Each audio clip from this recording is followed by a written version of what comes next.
बीडमध्ये बिंदुसरा प्रकल्प आता ओव्हरफ्लो झालेला आहे। तसंच बीड जिल्ह्यातील अनेक प्रकल्प पाण्याने तुडुंब भरले।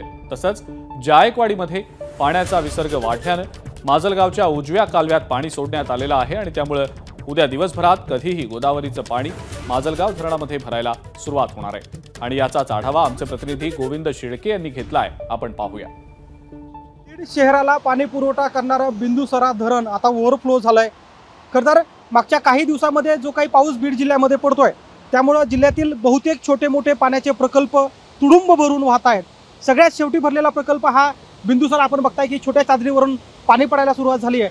मागच्या 2-3 दिवसामध्ये पाटोदा तालुक्यात जो काही पाऊस झाला होता त्याचा परिणाम बिंदुसरा नदीला पाणी आलं आणि आता छोट्या चादरीवरून, कारण मोठी चादर आणखी दूर आहे, ते पाणी पडायला आणखी जरी काही अवधी असला तरी 80% जास्त बिंदुसरा धरण भरलं आहे।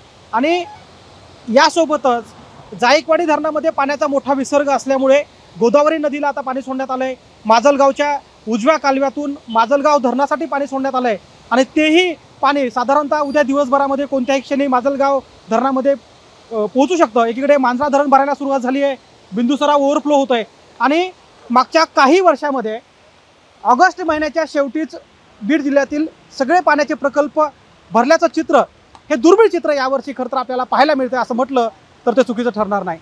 कॅमेरामन प्रमोद जोशीसह गोविंद शेळके, एबीपी माझा, बीड। एबीपी माझा, उघडा डोळे बघा नीट।